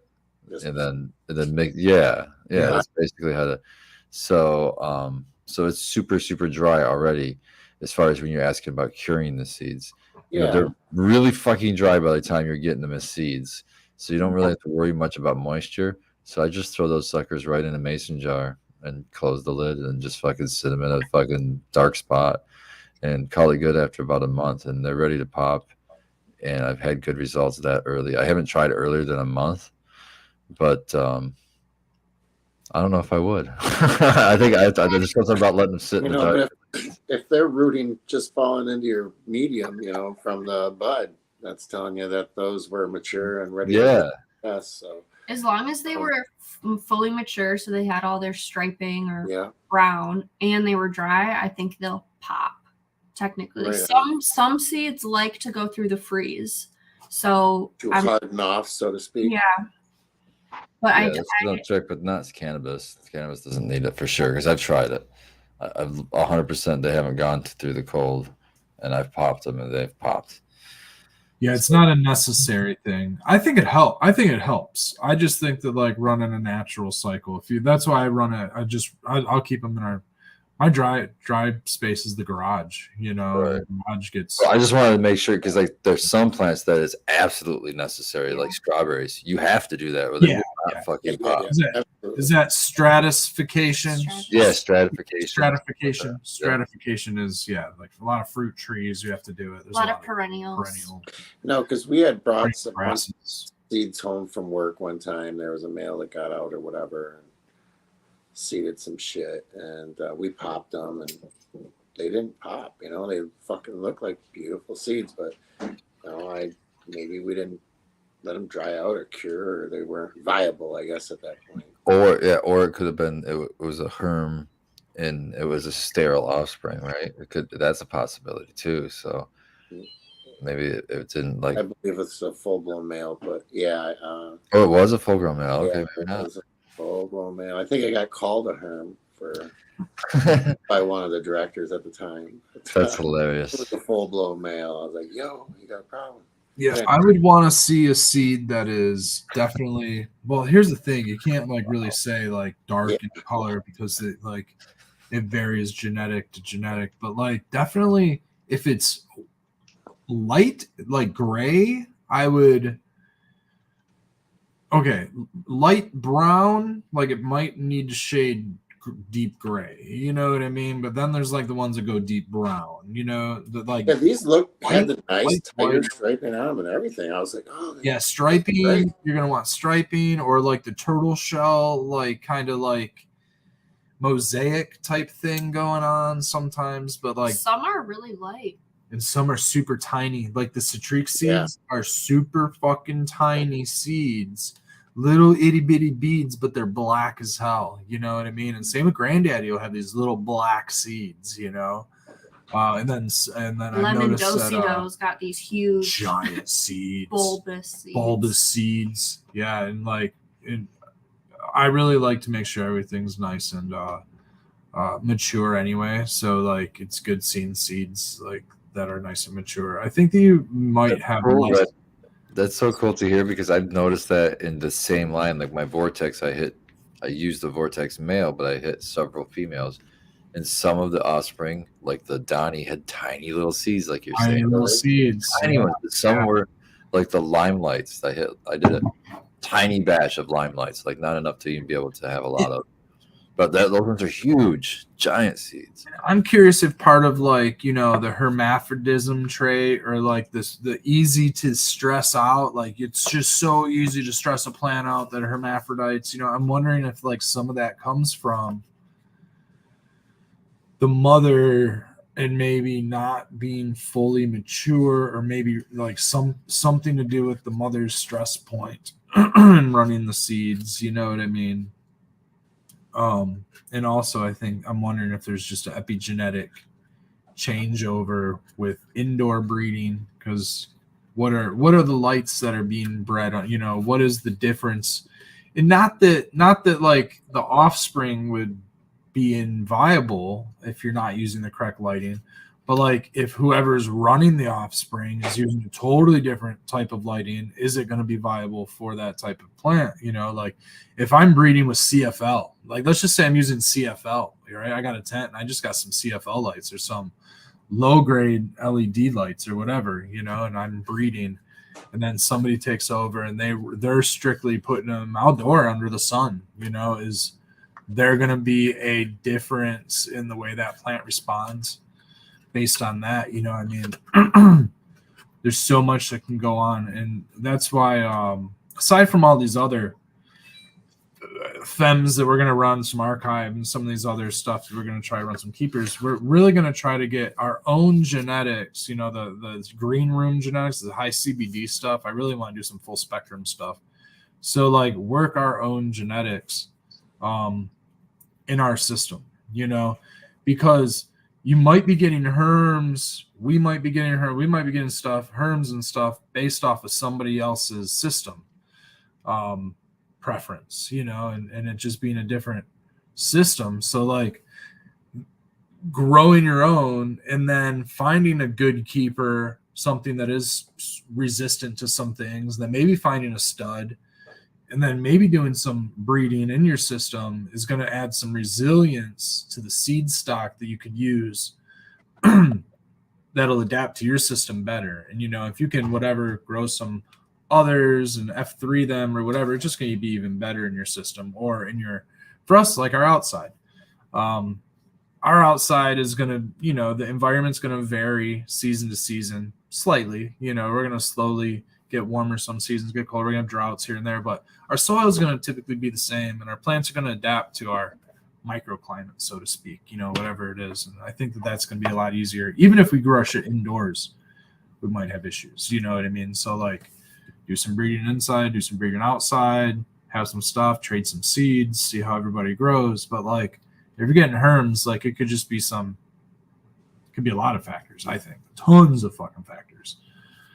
And especially intersex traits and just growth. It's usually a stress, at least. Some sort of stress somewhere that's going to trigger it. And it's usually the first thing people look at, but it's not always light. It could be like a strong fucking wind on some plants will piss them off. I think like even tossing plants into flower too soon, like before they're underwatering. When they're like sexually mature, you're trying to flower these plants. Like if you watch a seed plant grow and veg, eventually become sexually mature. I've seen males show sex in veg like with 18 hours of daylight. It's like, oh, I'm able to call males. I've had males flower in veg. If they get root bound, they'll fucking flower right now. Flower, yeah. Seeds will start. I don't even like to put plants into flower until I see the pre-sex. I'm with you, Dan. I think but sometimes they don't show though. I've had plants veg for 8-9 weeks and they never show. I think you get into the 6 those are typically female. Yeah.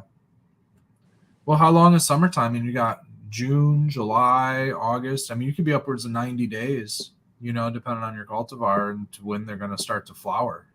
Show sexually maturity in about August, end of August, some in the end of August. That's here. Our hippie crasher showed at the end of August. It was crazy. I was like, when are you going to fucking flower? It was after our wedding, before she started to flower. It was nuts. She was still barely bolting. She bolted for like 3 weeks before even showing anything. It was wild. Wow.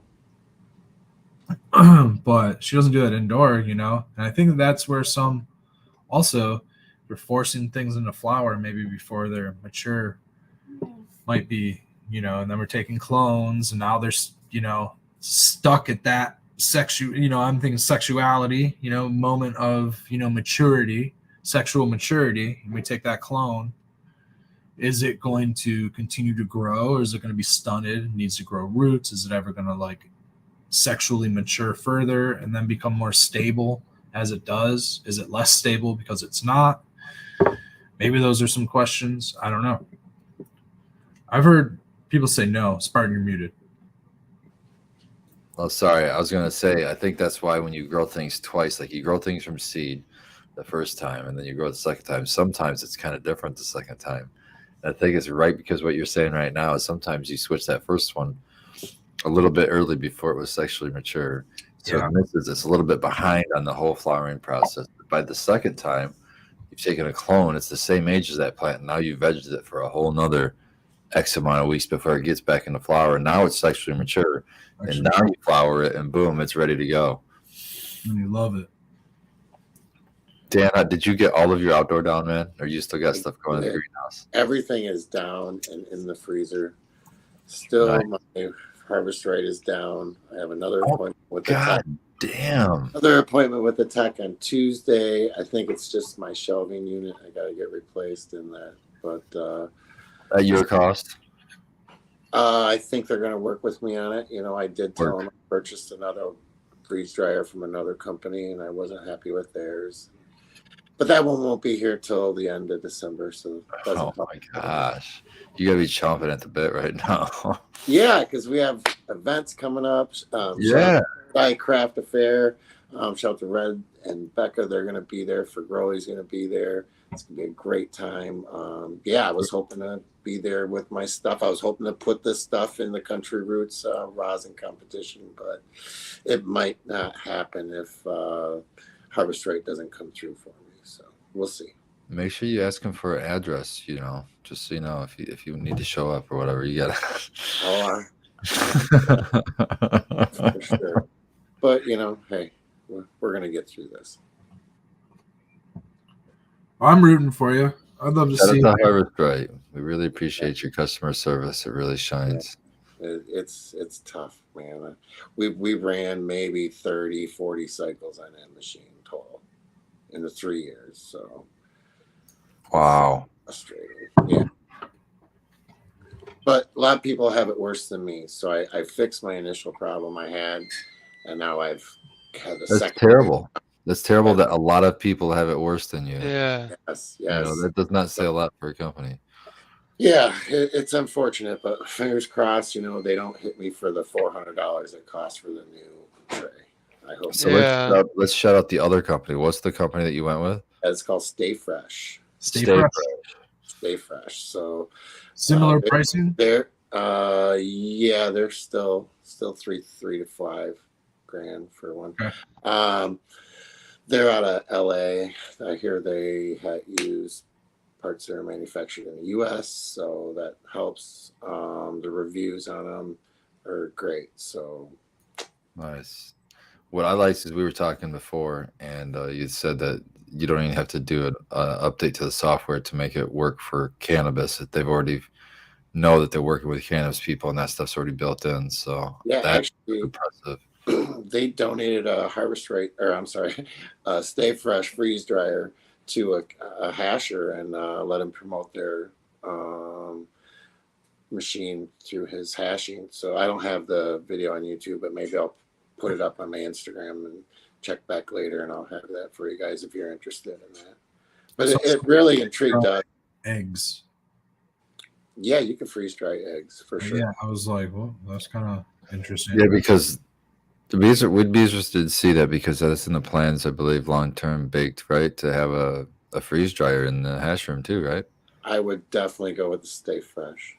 Yeah, we're gonna stick one in the wall. So let's look at Stay Fresh then and see what they got to offer, because I definitely don't want a harvest. I've heard too many bad things about these damn harvest rights from a lot of people. We may not have to get a freeze dryer. We'll see. Okay. That might come with the hash guy. We'll see. But Oh, nice. Stay Fresh. I just searched like a hi motherfucker. I searched Stay Fresh. That's it on Google. And there's like clothing and all this bullshit. But the third one is a freeze dryer. So that's pretty good. They're paying. Yeah. I'll tell you that. All right, let me pull this up. We got time? Yeah, I got time. Little LCD screen. That's sweet. That's cool. They look very similar. Very, very similar in design. Yep. There's a sale. With a Free stand. shipping. So that's nice. 8 weeks, so 2 month. It's Did you only like $70 for a set of trays. That's not bad. Did you Oh, have to make any upgrades to do anything, Dan? We got extra trays and stuff, but no, I can change the oil in the pump. I'm not going to spend the extra $1,600 for that. Yeah, well, yeah, it was 700 extra. That's crazy. Yeah. So what's the servicing? What's required for servicing that pump, or that every time you have to do it's it? an easy oil change. It takes like maybe 3/4 of a cup of oil. It takes you about 2 minutes. There's a little peacock there, pepcock. You pour the oil out and drain in the top, and then you have a little filter that you filter the oil, and you can reuse it. So we change oil every 2 batches. Every 2 batches? Yeah. They say you can go longer, but you'll get more use out of it the more frequent you clean it. So we need to design RDWC oil with inline oil filters is what we need. DWC oil. What?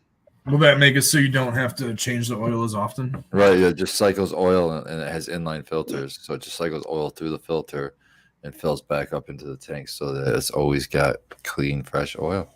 Then you just change the filters. Right. And just change the filter, service the filters once a month Yeah. or every other time. Oh yeah, so you're basically making it modular, really easy. Right. So the Yeah. vacuum pump doesn't. I So like the vacuum pump, where's the vacuum pump circulating oil? Just within the vacuum pump? In or- the vacuum pump. The vacuum Okay. Yeah, circulates oil and pulls a vacuum. you can buy oilless ones for like $2,000. It's crazy how much they charge for the oilless ones. But But there's there's This is all still, I think, green tax a little bit. Is there a connection of oil to the machine itself, to the No. freeze dryer, or so it's all No. within the? It's all within the. Okay. it's Here's just- the question I got, Dan. Are these set or programmable? Like, you know how the Harvest, right? If you buy the cheap one, you have to get the firmware update so it runs pharmaceutical level, which is just colder or something. So here's let me tell you guys. So my thing is the harvest rate I had to add that firmware to Yeah. drop the shelf temperatures to 35 degrees in order to dry my hash because the preset temperature is 125 degrees. And if you would have dried your hash at that, you're going to burn your hash up. Yeah. So I had to change the motherboard in my machine, and I was worried that by changing this motherboard, it's going to change the firmware that I was running, which I was going to have to re-download it. But anyway, I disclosed all this to the tech. Oh, fuck up your warranty. Yeah, that's a yeah. Well, I've been dealing with the same Emily lady. She's been great. It's not her fault my freeze dryer sucks. I love that name, Emily. That's a great one. Yeah, so she's been great. You know, she's trying to get me a discount on all my parts and stuff. So really great tech there. And I was just fully disclosed with her. Hey, lady, you know, I'm using this machine for hash purposes, and I got to have it for the low temp. So I changed the firmware, and this is Don't why make me call my people. this is why I have this program, and it, you know, not the one that matches my serial number, blah blah blah. She's like, listen, Dan. She's like, I'm going to send you the pharmaceutical grade firmware for free. You can download that onto your machine, and then it'll give you the same options to Well, that's nice. adjust my temperature. So she's been great with me there. But yeah, it's just frustrating dealing with this when I have freezers full of product to be run that I just sit. Yeah. Yeah, it's just you got to feel antsy as hell just sitting there. Yeah, Like, I could just only imagine, man. I have gentlemen stacked up. Look at this. Tara and Troy, you know, they need. I just want to show you guys this because I was like, I know Pella Polaire, which is, by the way, is Dro Gro's like enemy. Not really, but like this. that's who he knows. Green taxes, $6,300. Jeez. Like that's crazy. Oh, add 4,300 if you want the oil-free pump. 4,300. Yeah, so go get a Stay Fresh Yeah, if you're gonna get one. Yeah, that's a good find, Dan. I think there's another one called Blue Alpine, but they don't have a really good review either. So seriously. Oh yeah. I have a feeling we'll see a lot more in the coming years. But let's see how much the Alpines are. Is there any other kind of servicing that's required for those? So you need to change the oil every couple times in your pump. Well, you know, there's a lot of fixes with the harvest rate. Now that I've learned and I've had problems with it, I've had to change the ball valve on the drain line because the water that comes out of the freeze dryer is very acidic, so it rusts these ball valves out because they use cheap Okay. ball valves. So you'll get a vacuum leak there, so you have to replace that. The threading they use to connect some of their parts starts to leak, and you'll lose vacuum there, so you have to check those.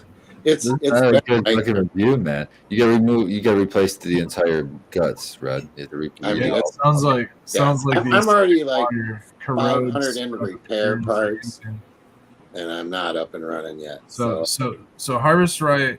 The suggestion would be use better materials that don't corrode and cause vacuum.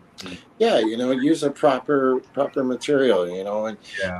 you shouldn't expect your customers to service your machines when people spend pretty near for a car price, for their machine. A car price in 1960. But yeah, but still stay. Yeah, you're spending over $1,000 or more. Yeah, you shouldn't have problems You're with talking that. a Ford Fiesta, baked. The Ford Fiesta. Yeah. And you're No not the AC. only one who had a problem No with interior. the harvest But rights. Manual it's transmission. for 3-wheel. 3 years we were good. We were lucky. We had great luck. Very minimal problems with the harvest right. Unfortunately, Drew Groves, he got one right off the shelf. It was. Yep. They sent him another one. That one works fine. But wait a minute, in those 3 years, how many times did you use it? Like I said, roughly 30 to 40. Yeah, this is bullshit. Yeah, that was not like we were using it, That takes a shit. for a business or Yeah. But it's a shame. But Yep. that's the perils of doing what I do. I guess. Yeah. There's no other choice. That's the problem. There was no other choice. Now you found some other choices. That's good news for the whole community. It's like there's another choice, guys. Stop supporting these other. That's it. But at the time, harvest rate was the only one we had. So. Yep. Right. I still have hope for him because I have a freezer full of weed that needs to get processed. So I'm hoping Tuesday we get that shelf in the mail. How great is it going to be that you're going to get that one up and going, the harvest rate, and then your new one comes too, and then you have That's great.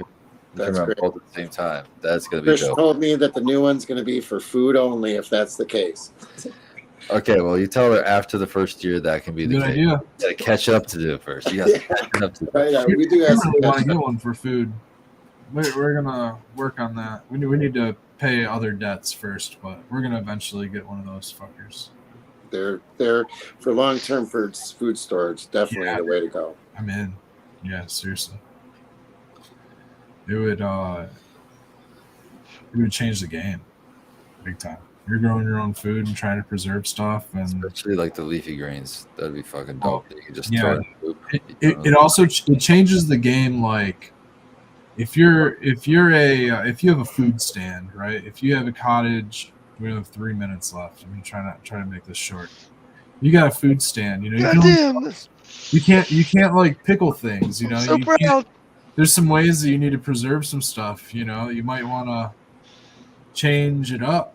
You got some leafy greens. Yeah, exactly. Freeze dry your leafy greens. Now you can sell your leafy greens all year long, no Or matter how about this? You take a fresh leafy green, you harvested that morning, you go to the fucking market, you sell half of them. The other ones are gonna wilt. You just fucking throw them in the freeze dryer. freeze dryer. Now you're not throwing shit away.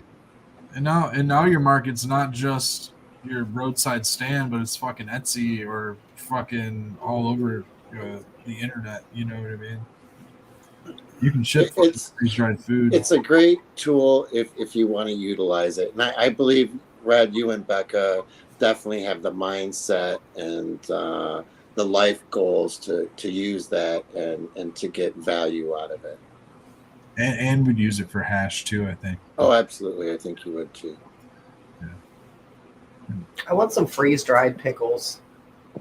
Well, imagine doing some bubble, freeze drying it, so it's just basically all of the water taken out. Now you basically just have the heads of the hash, Oh, and now you can roll that and making hash balls into that and start curing big hash balls out of perfectly dried. You don't have to worry about any mold or anything because it's perfectly dried.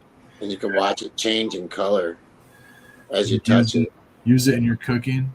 Add a little bit of butter in a pan. Add a little bit of hash balls. Yeah. Add your I want to wish Mrs. Fergoli a happy birthday. Happy birthday, Mrs. Fergoli. They're not here Oh, tonight. happy birthday. Yeah, happy birthday. Let's everybody wish her a happy birthday. Masuka on Instagram. Man, y'all got me hungry. cake. Ooh, cake. I'd go for some cake right now. Ice cream. Freeze dried or not? Oh, Freeze dried Freeze dried Oh, cake. I've never had that. That's interesting. I haven't either. Freeze. Let's do it. Crumbs. That'll just be crumbs. Yeah, that'd be like toast. I know, but you put that in your mouth, and then when you It just melts. melts. Yeah, it like melts and you have Freeze dried cake flavor in your mouth. cheesecake. That might be good. Ooh, yeah. Ooh, key lime pie. Chocolate I would hit that too. So hungry. We got all these ideas. You We'll can tell talk it's the about end of them the show, 'cause tomorrow. we're Late all session. done. The late shows. I hope Trisha's making a list. Freeze dried tuna fish sandwich. Cheers, everybody. Come on now. Keep going, everyone. Cheers, everyone.